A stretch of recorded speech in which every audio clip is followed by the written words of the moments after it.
تدمت وزلكم حريا بوستي زخبركم تخاتلتنا نلومي نبزحرنا يوم علتاو زيناتات حريا بوست خنسجر فلما بقندر السات زيناتات زعلت كنجمر كساب مودات همسانة صنيحكم كتكاتاتولنا بخبرات نعدم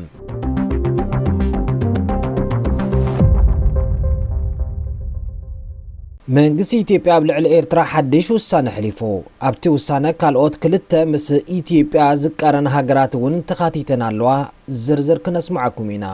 መዓልታዊ ኣሽሓት ተዓለምቲ ናብ ስልጠና ይውሕዙ ከም ዘለው ተገሊጹ ፌደራል ቦገኑ ክሳብ ሎሚ ዘይተደፈረ ቦታ ከም ዝሓዘ ኣፍሊጦሎም ሰራዊት ትግራይ ሓደ ወታደራዊ ካምፕ ከም ዝሓዘ ተሓቢሩ ኣገደስተ ጽዋር ከም ዝመንዝዐ ድማ ይግለጽ ኣሎ ሓደ ካብ ላዕለዎት ኣዘዝቲ ሰራዊት ጀምሩ ዝብል ፊሽካ ንጽበለና ክብል ተዛሪቦም ኣዘዝቲ ሰራዊት ትግራይ በኣስገዳድ ጾታዊ ዓመጽ ተኸሲሶም ኣለዎም ግንባር ብርጌድና ሓምሩ ኣዲስ አበባ ናብ ታዕሊም ንምውራድ ከም ዝወሰነ ተሓቢሮም ዝርዝሩ ክነስዕበልኩም ተኸታተሉና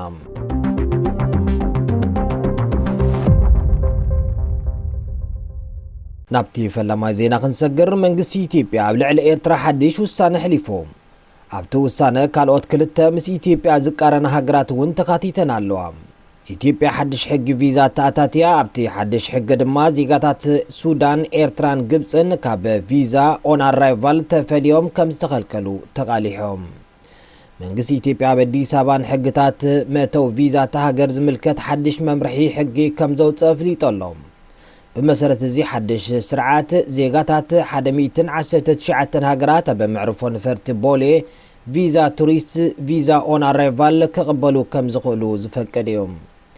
انتخونا زيغاتات سودان ايرتران جبسن كابزي حدش سرعات حق فيزا بقلسي كم زتقللو تقليسهم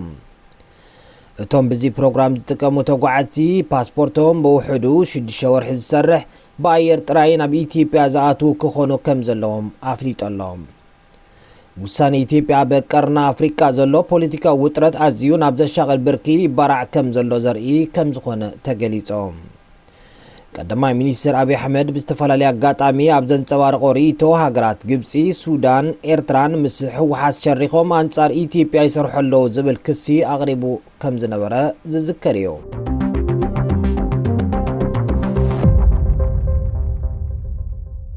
معالتاوي أشحات تعلمتين بسلطنا يوحزو كم زلو تقليصهم فيدرال بوغنو كساب لومي زي تدفر بوتا كم زحازة أفليط اللهم حيلتات فانو هزب محرا كاب زخونا قزان العلي عبا قونم تسليفو كم زلون معالتاوي أشحات تعلمتين بسلطنا يوحزو كم زلون قليصهم اللهم اتوم بعدكا وغالسين مستافزز انبرو من اسيات بزحي كاب قزان بقزا انداو السخة يركب كبلو عملكيتهم اللهم حيلتات فانو عبا مقلت يوم عبا مبرق أفريقيا عبا حيل السراويت يو زهنت زلو كبلو قليصهم اللهم زي حيلي عبا العلمان قستي قدما مينيستر أبي حمد زحدرو بوليتيكا وتوسعنو كمزو السخن يلو دما عبا كيدي كابا سلطانو كاليو زخل حيلي كمز تفتر عبريهم اللهم حيلتات فانو اتي عبا ديسابا زكايد زلو ناي مخكرن زتن كيدي نمنقستي بلتقنا مفتحي كخون كمزي كال تزاريبهم نساتهم كم زولو بلصقنا يتركم عبا قربا غيزه بوليتيكا ولوط كهليو ازي زلهو كتن حق البونت الدما كهاد ايو كبلو غليصم اللهم سرعه ኢትዮጵያ بوغنو عبا مبرق ጎጃም عوت تدفيرو زي فلط كبابي كابا حيلتات فانو منزعو كم زتقوضاصره افريط اللهم سراويت ኢትዮጵያ عبا ጎጃም አካይደዮ بزبلو ወታደራዊ ኦፕሬሽን ከባቢ ፈረስ ቤት ዳማ ማርቆስ ልጅ የንጉስን ካልኦት አበዳ ጋዳሞት ቀጠና ዝርከቡ ቦታታት ካብ ሓይልታት ፋኖ ከም ዝመንዝዐ ገሊጾሎም እቶም ብፌደራል ዝተተሓዙ ቦታታትን ፋኖ ኣገደስቲ ዕርድን መሰረታዊ ቦታታትን ከም ዝነበሩ ይቃላሓሎም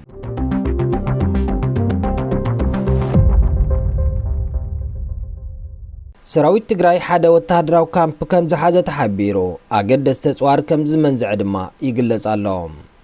እቲ ንሰራዊት መሰጋገሪ መንግስቲ ሱዳን ወጊኑ አንጻር ሚሊሻ ዳዕመል ሰሪዕ ይዋጋእ ከም ዘሎ ክሲ ክቐርበሉ ዝጸንሐ ኣብ ዶባት ምዕራብ ትግራይን ሱዳንን ዝንቀሳቐስ ኣርሚ 7 ወታደራዊ ማዓስከር ከም ዝሓዘ ይቃላሓሎም معقنات زينا السودان بمثلية سنين كم تبصبعو بارم 7 زفلت سراويت تግራይ ሓደ ወታደራዊ ካምፕ ሓይልታት RSF ቀዲሞም ከም ዝተቆጻጸርዎ ኣቃሊሐን ኣለዋ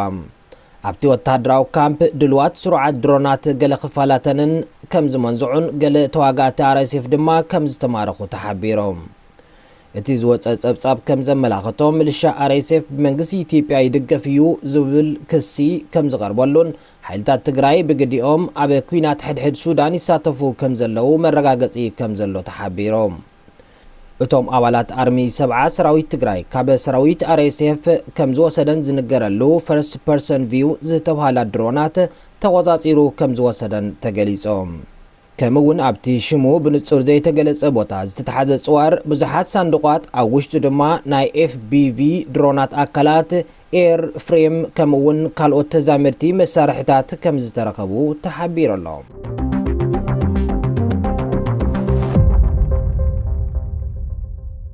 ሓደ ካብ ላዕለዎት ኣዘዝቲ ሰራዊት ትግራይ ጀምሩ ዝብል ፊሽካ ንጽበለና ክብል ተዛሪቡ አዛዚ አርሚ 43 ትንሳኤ ብርሃነ ወድ ብርሃነ ሕጂ ዝተርፈና ዕማም መሬትና መምላስን ተመዛበልትና ናብ መረበቶም መምላስን እዩ ክብል ገሊጹ ኣሎ እቲ አዛዚ ብምኽንያት ናይ ቀደም ጊዜያዊ ምምሕዳር ትግራይ ዝተፈጠረ ጌጋ ኣመራርሓ ብዙሓት ተመዛበልቲ ናብ መረበቶም ክምለሱ ከም ዘይከኣሉ ኣብሪሆም ሕጂ ግና ሰራዊት ትግራይ ብዝገበሮ ቃልሲ ንዕንቅፋታት ከም ዝሰዓረን ንህዝባዊ መንግስቲ ናብ ቦትኡ ከም ዝመለሰን ተዛሪቡ ኣሎ ብተወሳኺ ድማ መሬት ምዕራብ ትግራይ ብቃልሲ ጥራይ ከም ዝምለስ አረጋጊጹ ከምውን ኩሎም ተመዛበልቲ ናብ ርስቶምን መሬቶምን ክምለሱ ቀዳማይ ዕላማ ከም ዝኾነ ብምሕባር ነቲ ቀዳማይ ዕላማ ንምዕዋት ለይትን ቀትርን እንዳሎለና ኢሉ እቲ አዛዚ ትግራይ መንነታን ክብራን ብሓድነትን ብስሙሩ ሓርነታዊ ቃልስን ከብትሕሎ አግልሑ ንህላዊ መንነት ትግራይ ዘረጋግጽ ነገር ዝተዋደደን ሓብራዊ ቃልስን ምዃኑ ድማ አተሓሳሲቡ ኣሎ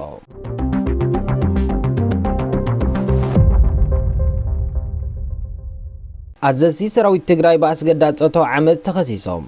መርበብ ሓበሬታ ዘኒው ሁማኒታሪያን ኣብ ዝቕረበ ሓድሽ ጸብጻብ ኣብ ሰሜን ኢትዮጵያ ትግራይ ስጋት ዳግማይ ኩናት እንዳሓየለ ይኸይድ ከም ዘሎን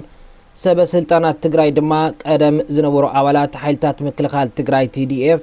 ዳግማይ ናብ መስርዖም ከኣትዉ ጻውዒት ከም ዝገበሩ ኣቃሊሖም እቲ ጸብጻብ ኣብ ግዜ ኩናት 2020 ክሳብ 2022 ኣብ TDF ዘገልግላ ገለ ደቂ ኣንስትዮ ተጋሩ ተዋጋእቲ በሓለፍተን ኮማንደራት ጾታዊ ዓመፅን ግፍዕን ከም ዝተፈጸመለን ኣብ ቅድሚ ህዝቢ ክዛረባ ጀሚረን ኣለዋ ክብል ኣቃሊዑ ኣሎ ኣብ እዋን እቲ ኩናት ዝበዝሐ ትኹረት ኣብ ብሰራዊት ኢትዮጵያ ብሓይልታት ኤርትራን ብሓይልታት ኣምሓራን ኣብ ልዕሊ ሰብኣዊ መሰላት ዝተፈጸመ ግፍዕን ጅምላዊ ጾታዊ ዓመፅን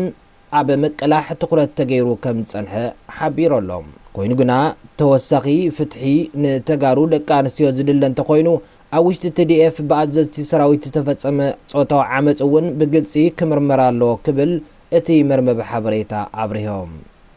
እቲ ትካል ምስ ኣስታት 24 ቀደም ዝነበሩ ኣባላት TDF ቃለ ምሕትት ከም ዝገበረ ብምጥቃስ እቲ ጾታዊ ዓመፅ ኣብ ግዜ ኩናት ዝተፈጸመ እኳ እንተነበረ ኣመራርሓ TDF ነዚ ጉዳይ ብዝተወሰነ መልክዕ ከም ዝሓብእዎ ይገልጽ